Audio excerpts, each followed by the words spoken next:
Alright, here we are starting off strong. Before heading to Revere's place in Boston, we can check out our neighbors and see what they're up to. First, we run across a traveling pub. And we can start a room at the inn.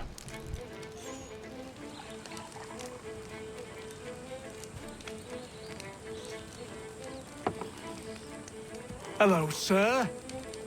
Would you like a draught of ale or some bread and cheese? Connor, this here is Oliver, and that is Corinne. Great people. Ollie, this is Connor, the man I was talking about. The Lord of the Manor. We were passing through is all and met some of your townsfolk. They were thirsty and we had some barrels in the back and... I am no lord, and these are my friends, not my townsfolk. What brings you to the road with a cart full of spirits for sale? We were innkeepers until the king took our inn for some military such and such and left us out on our round bar. Hey, you should settle here. We could use an inn. Good idea. We would, but without the inn itself, we don't have much choice, and building one isn't cheap. We certainly have a need for something of the sort. I will speak with my friends at the mill and see what we can do about building ourselves one. If it can be arranged, would you consider ending your search here? Of course, Ollie. We'll have an inn again. Well, that's pretty nice. Now people can come on by and rest their weary bodies in the inn and have a nice drink while they spend their money at Davenport Homestead. It'll take an investment of 1,000 euros, which I believe that we have. Should suffice. Thank you. You won't regret this, Connor. We promise.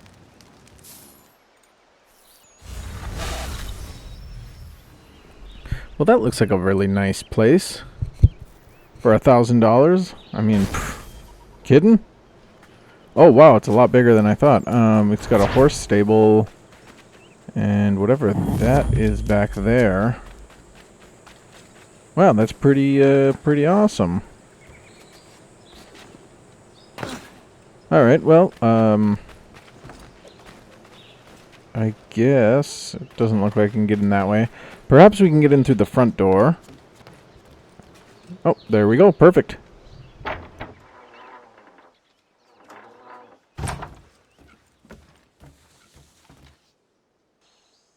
Delicious, love.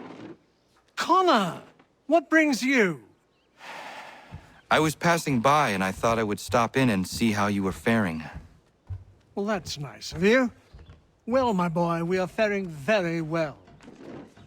Between those who live here, the sailors coming and going from the pier, not to mention the travelers, our beds are always full and our taps are always flowing. I am pleased things have worked out for you here. As are we, Connor. I'd be lying if I told you we weren't worried when we were ousted from our old place. But the Lord works in mysterious ways. After we're done socializing in the inn, we can go and talk to some other homesteadians. Hey, Connor! Gentlemen, you seem to be getting along. Oh, aye. We're just on our way to have an ale. You might have noticed, I've got a bit of a temper problem. Oh, Diana's fine, the Spuds are fine. We've got a good thing going on here. I'm just happy I didn't hurt old Godfrey. Wouldn't I have been able to forgive myself? So am I, Terry. So grateful you didn't poke me with your tiny fists. Don't rile me up. All right. Take it easy. I am happy things are well again. Now we can go straight to Boston and to our first quest. Apparently this is Revere's house.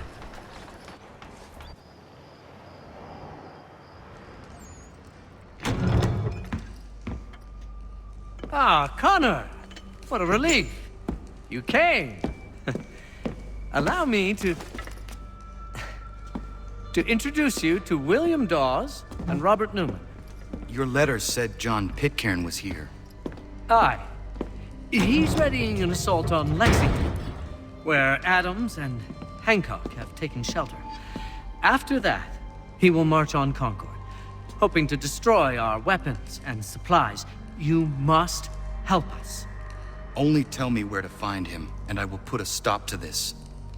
He has dozens, if not hundreds, of soldiers at his command. You cannot hope to match him by yourself. But fear not, for you will not have to. We have an entire army of our own, merely awaiting the order to take up arms. Then you must call upon them. Indeed. You and I will cross the Charles River and rouse the boys. William, I need you to take the overland route and do the same. Robert, I need you up in Christchurch. Light the signal. 2 lanterns, our enemy comes by sea.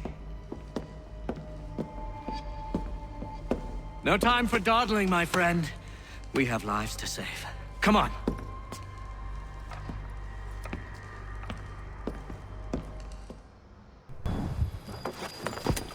Frontier, April 18th, 1775. They've only left a single horse. We'll have to ride together. You take the reins, I'll navigate. Quickly, Connor, get on the horse!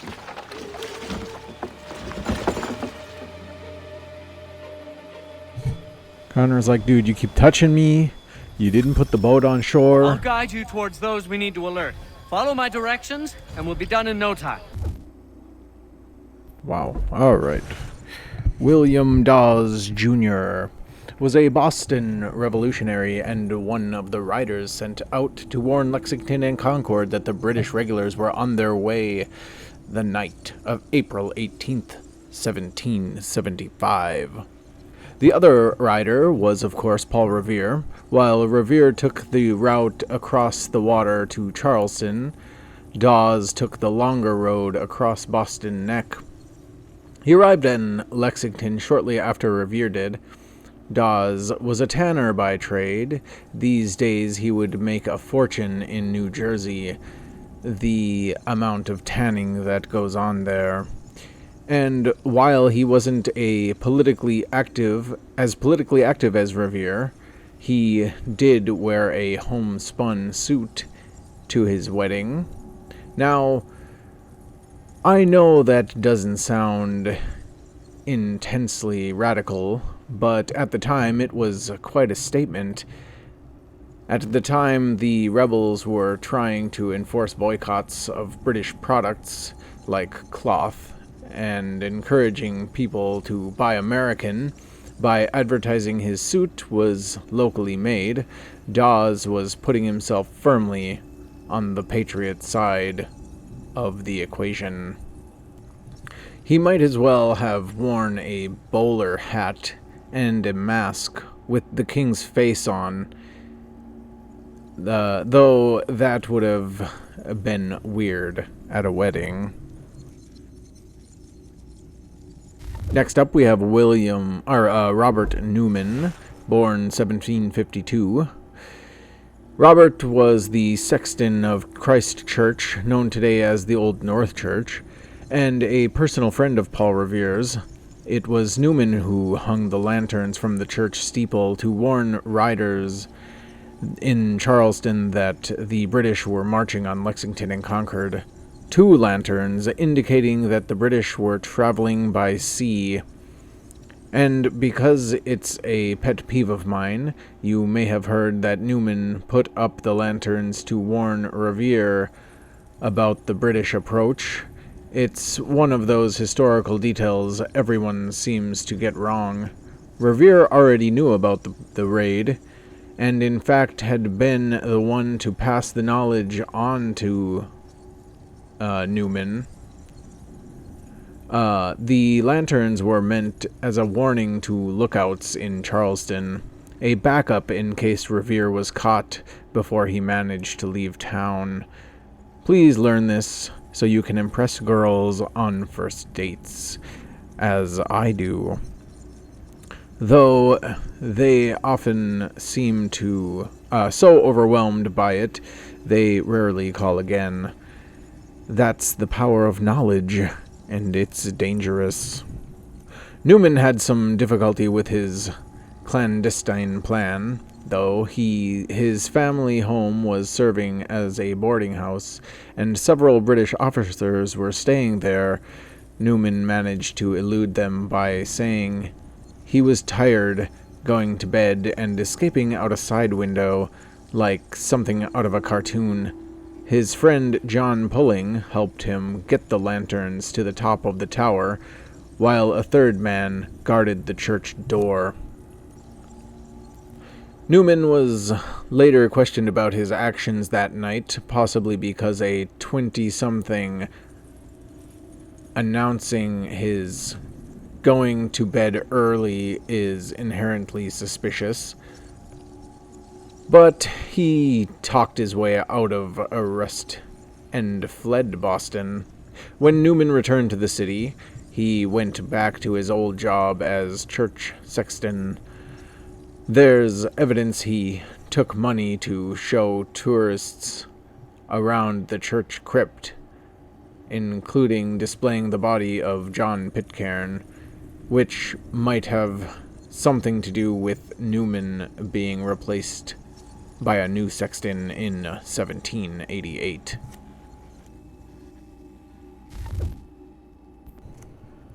Now we have Paul Revere's Ride, date April 18th and 19th, 1775. On the night before the battles of Lexington and Concord, Paul Revere and William Dawes left Boston to warn the countryside that the British regulars were on the march. In particular, they wanted to warn John Hancock and Samuel Adams that the regulars intended to arrest them. Revere left Boston by boat across the Charles River, taking the road across the Charleston Peninsula. Dawes took the longer land route across Boston Neck. Revere arrived in Lexington first, but Dawes wasn't far behind. Once they deliver their warning to Hancock and Adams in Lexington, Dawes and Revere decided to continue to Concord to warn people there of the coming raid. They joined up with Samuel Prescott, who was visiting his fiancée in Lexington. Prescott lived in Concord, and so knew the area well. Road trip. The three men were halfway to Concord when they were stopped by a British patrol. Revere was captured, but Dawes and Prescott broke away. Dawes lost his horse and hid in a barn for several hours before sneaking back to Lexington, but Prescott reached Concord to sound the alarm. Good thing they had him tag along. Years later, Henry Wadsworth Longfellow would write a poem about the event, which rolled all of the raiders into one, Paul Revere, which is why everyone knows his name and why Revere is so revered. You're not funny, Sean. Alright, it looks like we get a ride with Revere to wherever it is we're going. Excellent! We are right on course! And it's one of those things where he's going to tell us where to go. It's like, I mean, he knows where, so just give me a map. Approaching a covered bridge, we see regulars guarding it. We best go around.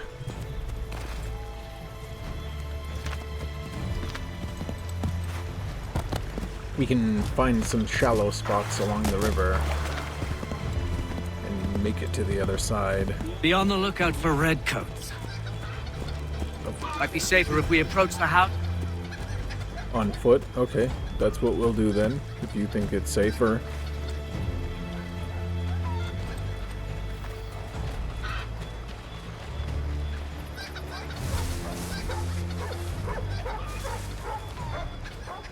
Alright, so we have to actually look for the house here. This is it! You have got the right place! Why don't you just tell me where it is?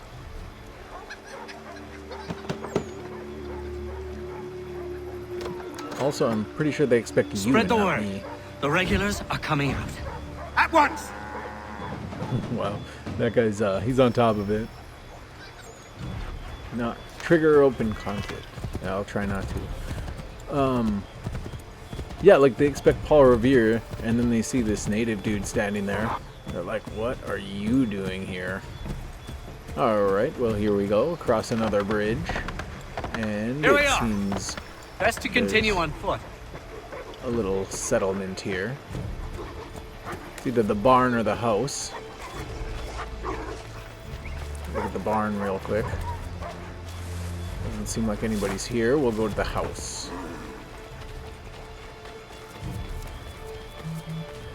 It's a little too quiet. This is it. You have got the right place. Thank you, Paul.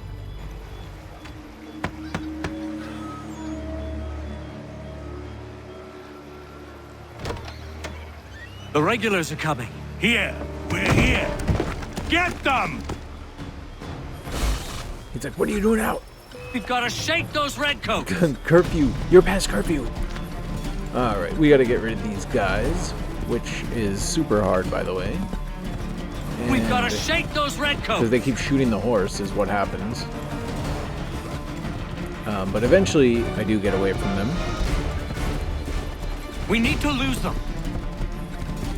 And That was much too close for comfort. yes, I Let agree. us take care to avoid any further surprises. That's on you, dude. To the left, Connor.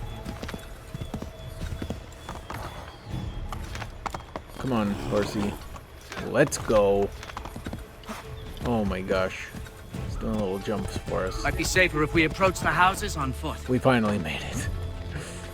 Alright, another barn. Of course, nobody's in there. So let's go to the house. Up the hill, and hopefully no regulars are inside. I mean, that town is screwed, right? They know. This is it. You have got the right place.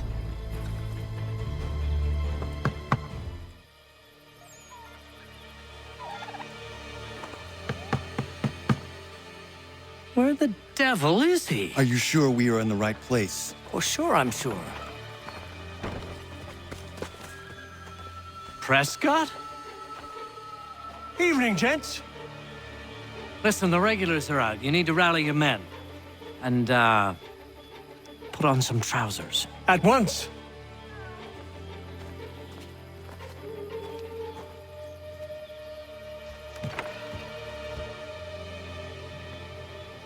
Wow.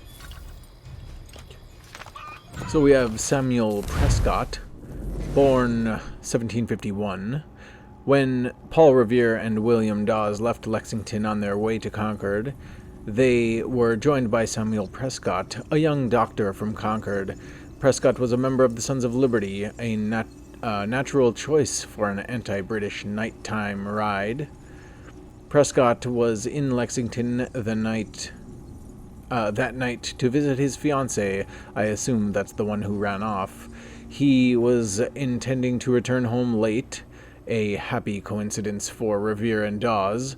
Prescott knew the area well, so when the three men were stopped by British troops, it was Prescott who managed to elude his pursuers and reach Concord to sound the alarm. Here's the strange thing. After that night, well, Prescott sort of disappears. I have a record that he may have died as a British prisoner in Halifax in 77, but it's far from clear-cut. I suppose he could have left Boston with the British on evacuation day, but how he was captured and when, I have no idea. And those are 4 words I never thought I'd say. Yeah, that is odd, I guess. I wouldn't know where Prescott would have ever gone. Perhaps he did die. Unfortunate. Alright, let's ride on. Now we need to reach the Hancock Clark House in Lexington. Only 133 meters away. It's a quick little ride there.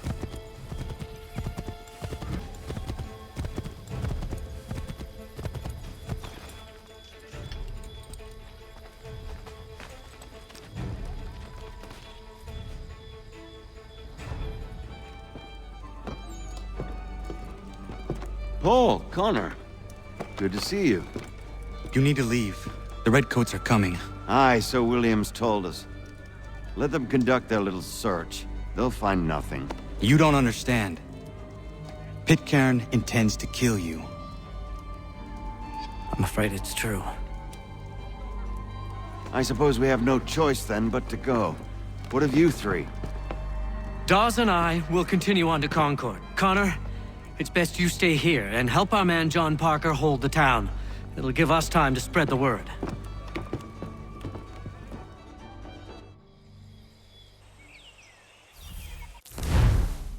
Now the ever-famous John Hancock, born 1737.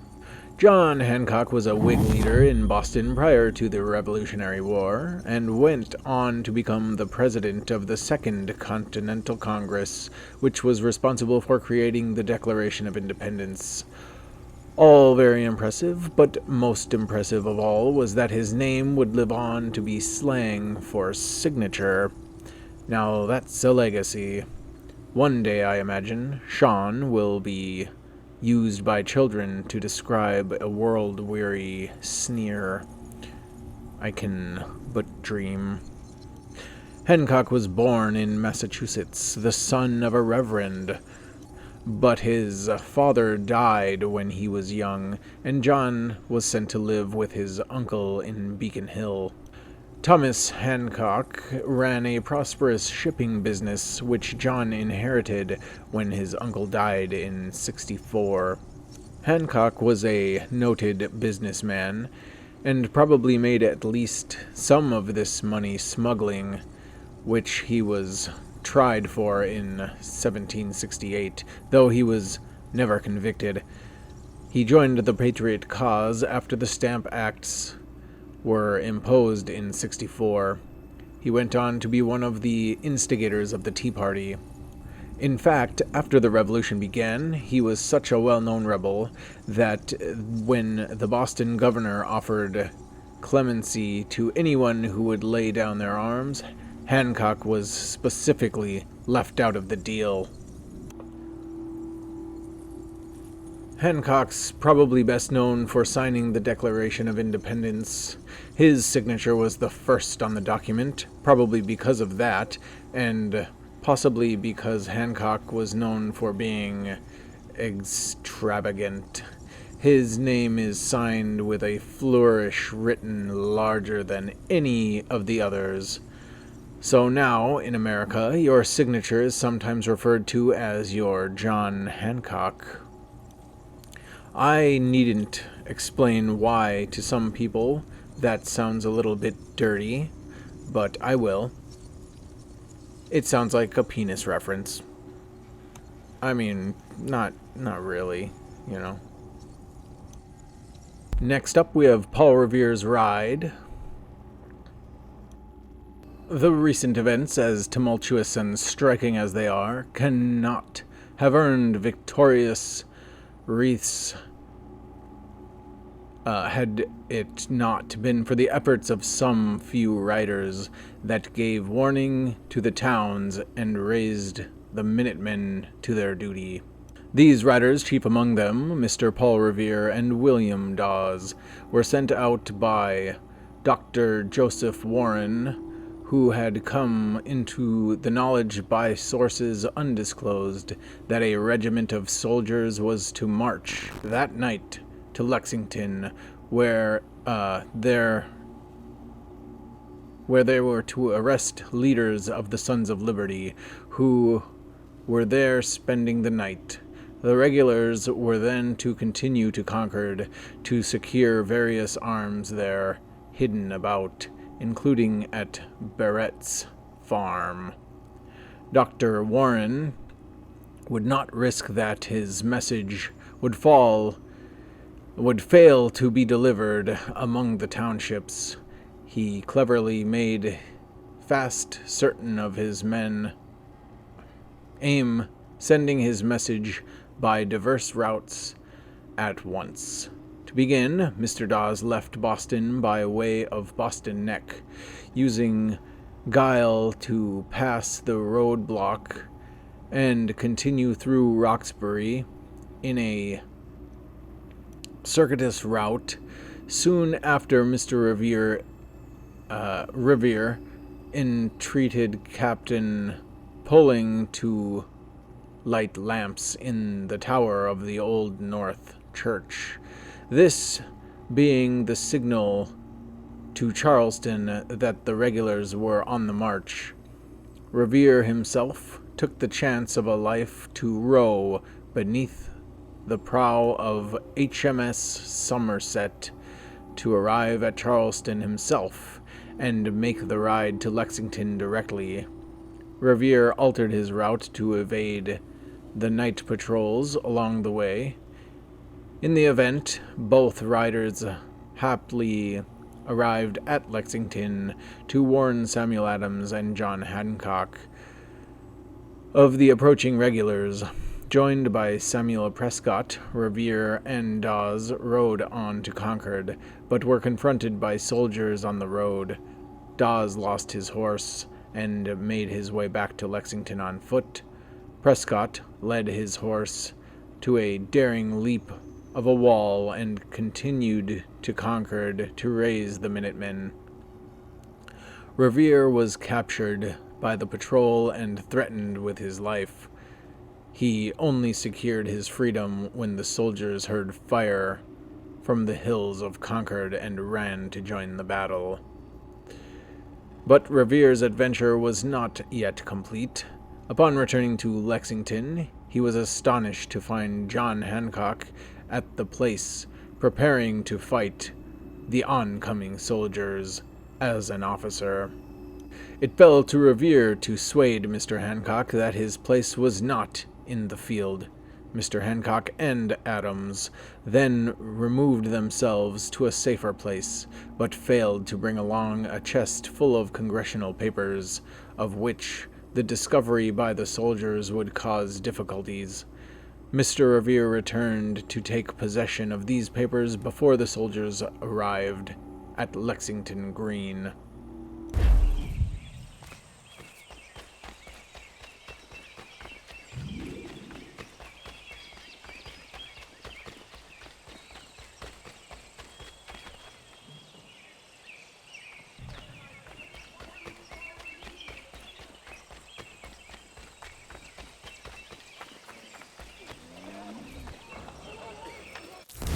Mr. John Parker, born 1729, was the captain of the Lexington militia, and therefore the man in charge on the day of the battles of Lexington and Concord.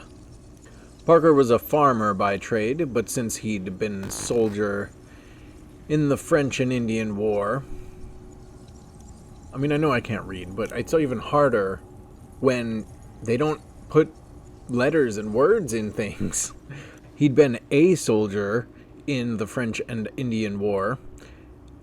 He was placed in the command despite the fact that he was quite ill with tuberculosis at the time.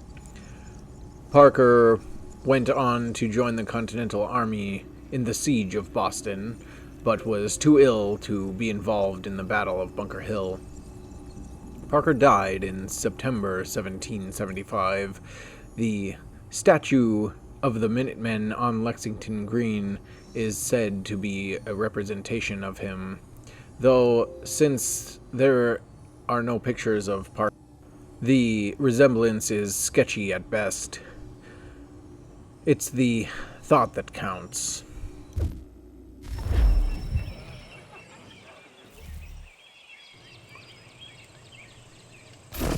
Lexington, April 19th, 1775.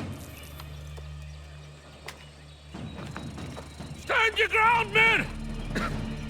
Don't fire! Unless fired upon! But if they mean to have a war, let it begin here! Pitcairn! Disperse, you damn rebels!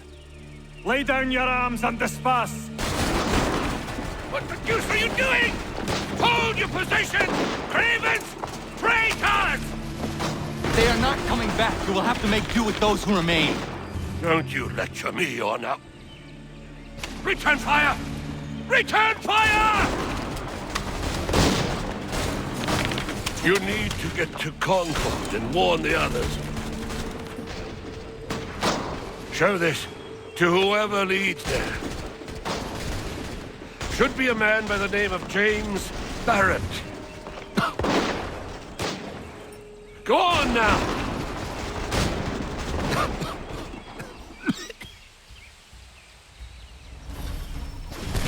Yeah, he's not doing so well. John Pitcairn's got an update.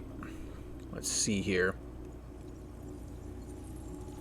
When Thomas Gage sent British troops to Lexington and Concord, he picked Pitcairn for the job, figuring the rebels would listen to him when it came time to talk. Instead, Pitcairn was man in charge when his Marines killed 8 militiamen at the Battle of Lexington, starting the Revolutionary War, severely damaging his reputation as a peacemaker. Multiple deaths can do that. Pitcairn's report on the battles said he had ordered his men not to fire unless the rebels fired first, but that didn't stop the rumors that he'd commanded the attack. History's taken a kinder view. Pitcairn's now considered as one patriot described him, a good man in a bad cause.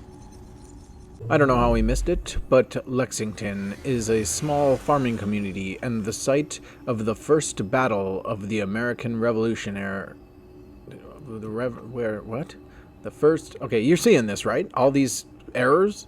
Look, I'm sorry to keep pointing them out, but this says, and the site of the first battle of the American Revolution started. That's not... No, dude.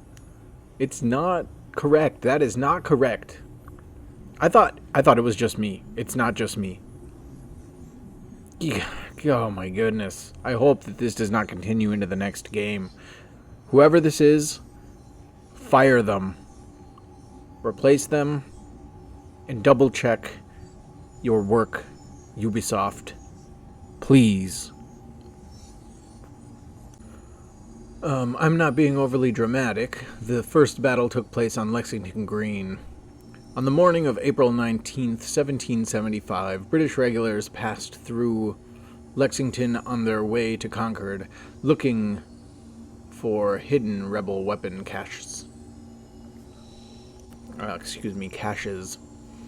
The Lexington militia, led by John Parker, formed up on the village green, probably more in a show of resistance than because they were expecting a real battle.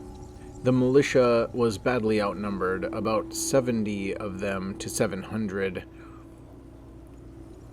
John Pitcairn ordered the rebels to disperse, and they might have done so, except somebody fired a shot. Then everyone started firing. Those that weren't running, that is. Several militia members were killed. The rest retreated. The British moved on toward Concord, though they would be harassed by the Lexington militia again on their return trip toward Boston. Lexington's town motto is now, "What a glorious morning for America," though it's possible it didn't seem like one at the time, firing guns and then running away, since 1775 might have been a nice alternative. Every town needs a bumper sticker. They make it sound like these guys, I mean, he just clearly, he's like, they're outnumbered. I'd be like, screw that, I'm taking cover too. I'm not going to be that idiot that stands upright. That's how British fought wars. Doesn't mean we have to do it now.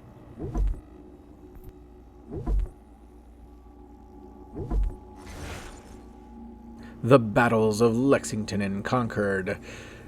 April 19th, 75. On the night of April 18th, 75, British regulars left Boston on their way to Concord to raid rebel weapons stores. The intent was to make a quick raid, defuse rebel plans to attack the British, and capture instigators John Hancock and Sam Adams. Unfortunately for the British, the result was the beginning of the American Revolution. In other words, this battle was a complete disaster for the British, and that's not a sentence with which I'm 100% comfortable. The rebels had been tipped off about raids weeks before. They'd already moved most of the weapons the British were looking for. The night before the battle, Paul Revere and William Dawes brought word that the British were coming. So, by the time the regulars marched into Concord near dawn, the local militia was waiting for them. Nobody knows who fired first. The British blamed the rebels and vice versa. But in the end, the Lexington militia was badly outnumbered and retreated, and the British moved on to Concord. By most reports, the British were polite in Concord, which I'm sure their mothers would have been delighted to hear. All apart from one moment, of course, when John Pitcairn threatened a local tavern owner at gunpoint. But to be fair, the tavern owner did know where the weapon caches were. Overall, things didn't really go awry until nearby militia saw some smoke rising above the town. They thought it was on fire and marched in, causing a skirmish at the North Bridge. By the time the British left Concord, more militia had arrived, outnumbering the regulars and raising tensions further. The new troops followed the British along the road, bravely firing at them from behind walls and cover of trees. There was a little the British could do to fight back, and they were tired and mostly out of ammo. Some of the regulars even broke ranks and fled. For the rest, it was a long walk back to Boston. Rather than dispersing after the battle, the militia gathered outside of Boston Neck, starting the siege of Boston and the beginning of the Continental Army.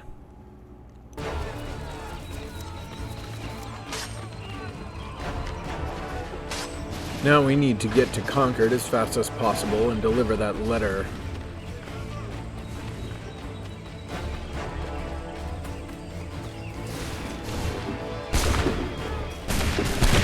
I know it's the start of this war, and I know this is a big spoiler, but I have insider knowledge about who wins this revolution. Just saying. If you guys want to know who wins, I got you covered.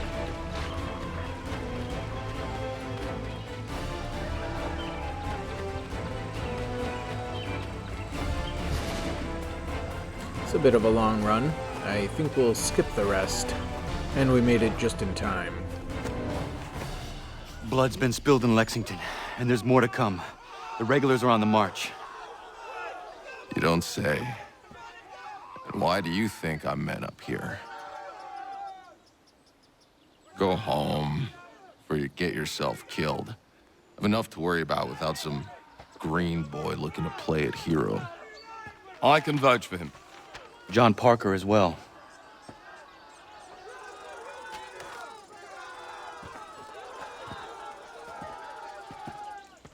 Where's Revere? Captured? What? Fear not. That man's no stranger to sticky situations. He'll be fine. I'm sure of it. You ladies finished gossiping? Parker seems to believe you're not completely useless, so I suppose there's a thing or two you might be able to help with. When the fighting starts, we'll need to hold those positions there. They're critical to the defense of Concord. Good boys. Not used to soldiering, they need some with the experience to direct them. That's something you can do. You'd best be telling the truth. You have my word. Then I suppose all that's left to do is wait.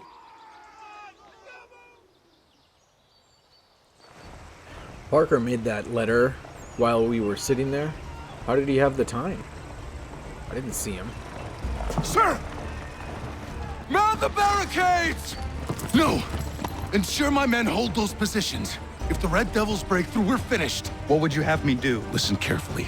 The Redcoats will form firing lines. Order the men to shoot just before the line is ready. Too soon and they'll miss their targets. Too late, and the enemy will open fire first. Understood. And if any of those bastards make it through, engage them. You must keep my men alive.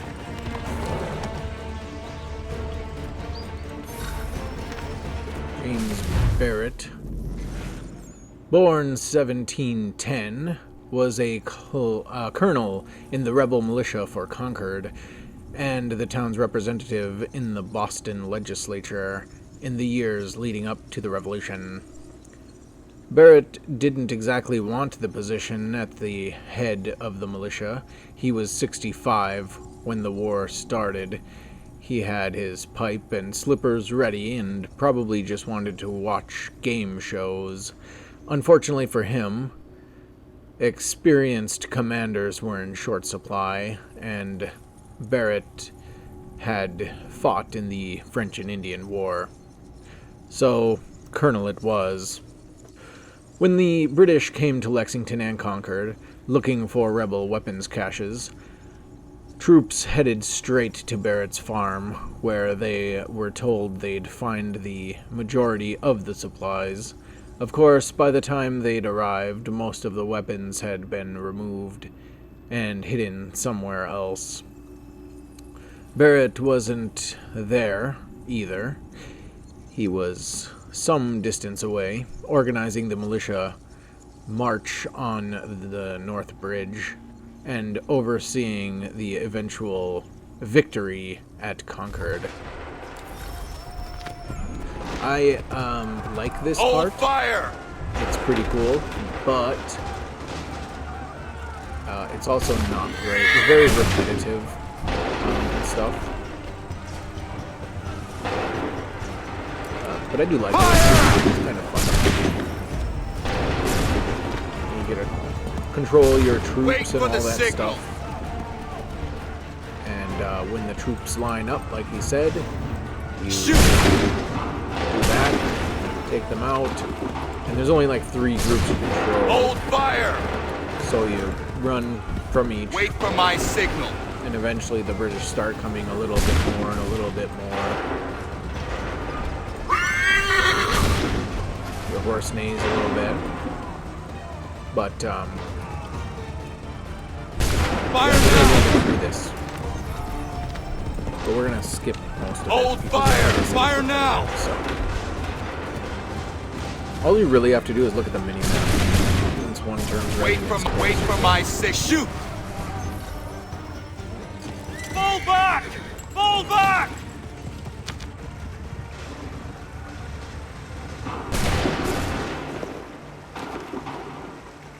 We did it! They're turning tail!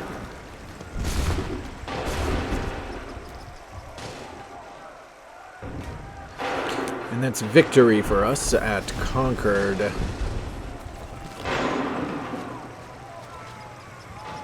That Barrett guy, he was kind of a douche. At first. We're probably good buddies now. I don't know about him. In his defense, it's like, oh yeah, you're like a nobody, so whatever, but still. Takes a true monster to do something like this. At least they're gone. I should have struck when I had the chance. Do you know where Pitcairn could have gone? Back into the withered bosom of the British, no doubt. So that he might regroup and plan his next atrocity. I need to find him. Every day I wait, more will suffer. Chin up, friend. Many who should have died today now live because of you.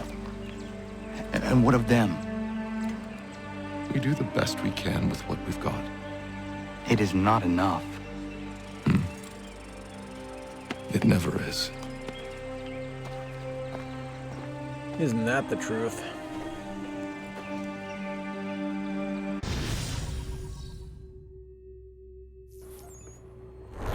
And with that, we complete the mission.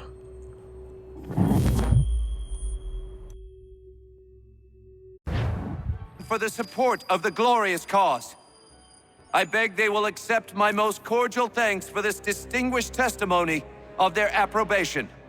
But lest some unlucky event should happen, unfavorable to my reputation, I beg it may be remembered by every gentleman in the room that I, this day, declare with utmost sincerity, I do not think myself equal to the command I am honored with. Truly, there As is to no pay, man better sir, suited I to the beg task. leave to assure Really? the Congress that I as can no think of several. pecuniary consideration could have Charles tempted me Lee. to have accepted this arduous employment at the Do I expense know of my you? domestic I would ease not and expect you happiness. to remember. I do Come, not Connor. wish to make There's someone any I want profit you to from it. meet. I will keep an exact account of my expenses. Sorry to pull you away Those like that, I but doubt not they the will last thing discharge, we need is and that the is two all of I you desire. coming to blows. Now, Connor, allow me to introduce you to our newly appointed Commander-in-Chief, George Washington. Ah, so you're the one who saved Sam and John at Lexington. It was the Patriots who did that. I merely lent support. As humble as he is brave. We could use more men like you. I'm sorry, but if you'll excuse me, I should attend to Charles over there. He looks none too happy about being passed over for command. It was good to meet you, Connor.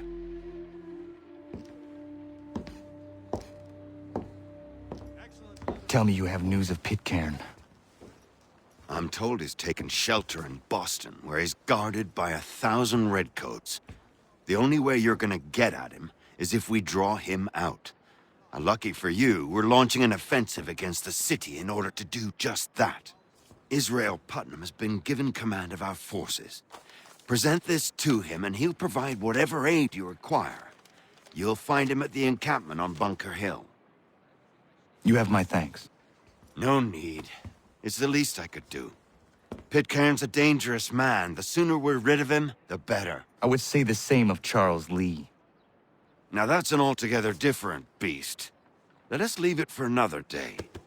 Best you head to Boston, Connor. Washington's over there bragging.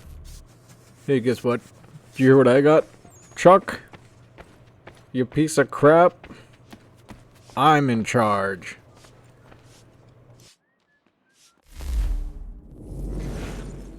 Continental Congress. You might think of the Continental Congress as a gathering of boring politicians, which it was, but they were also responsible for organizing the revolution and making decisions about the United States government, which also makes them rather dull.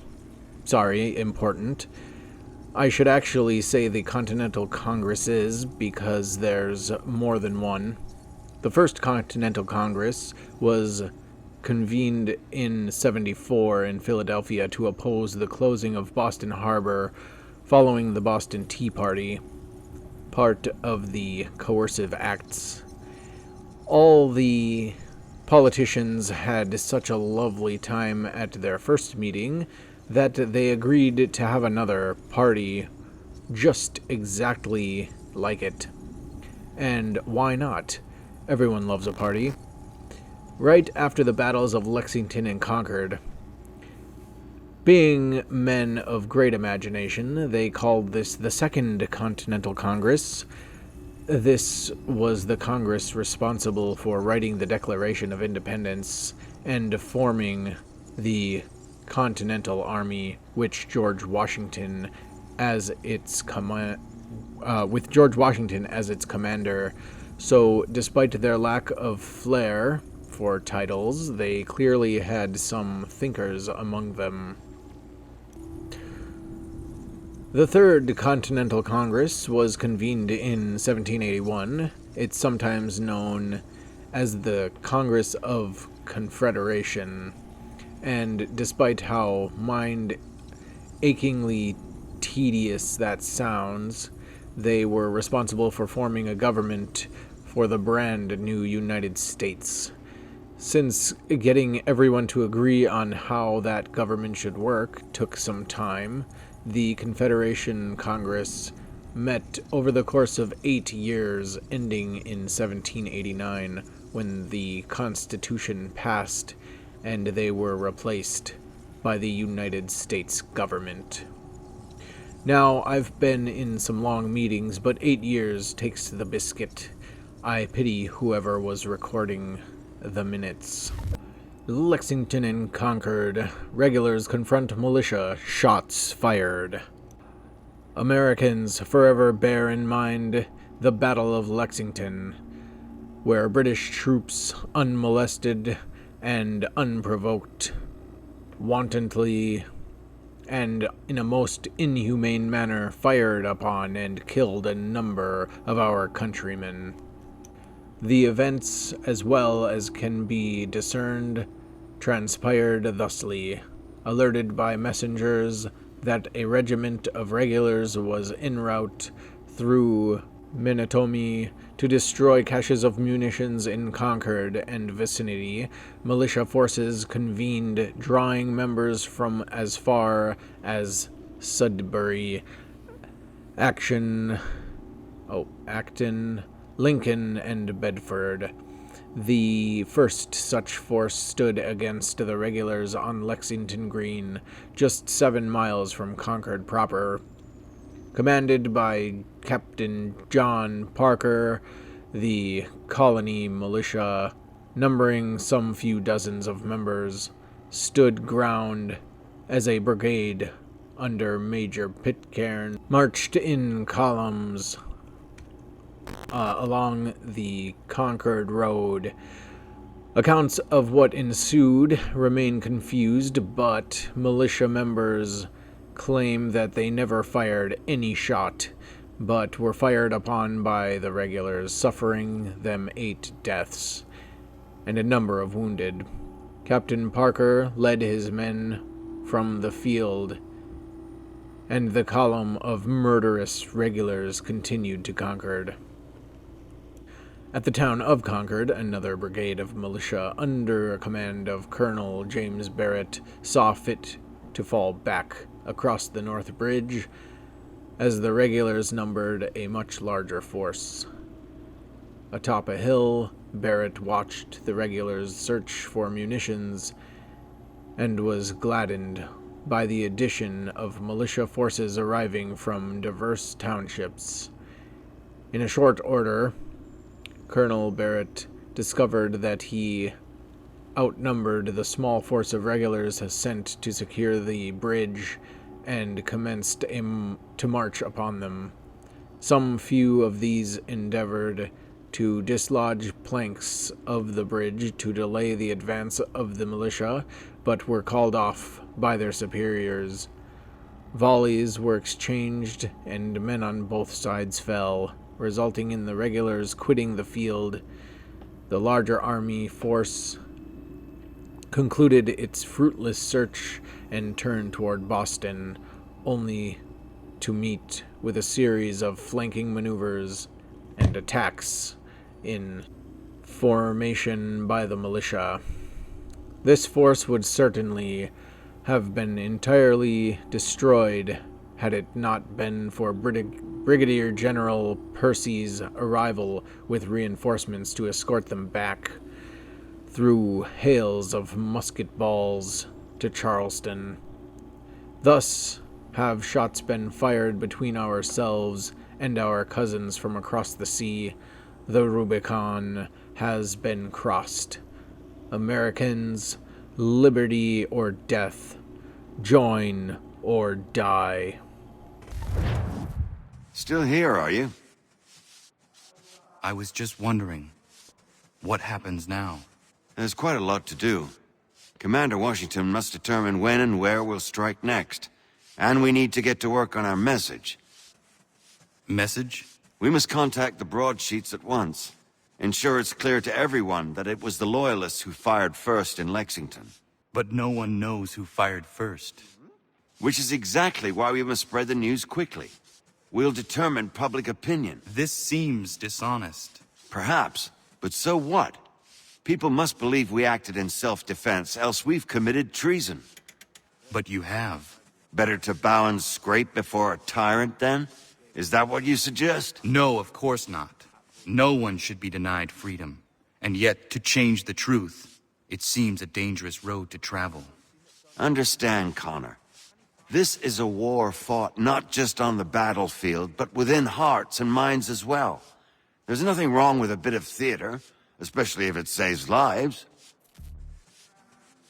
Yeah, I agree with Connor. There's too much falsifying or whatever.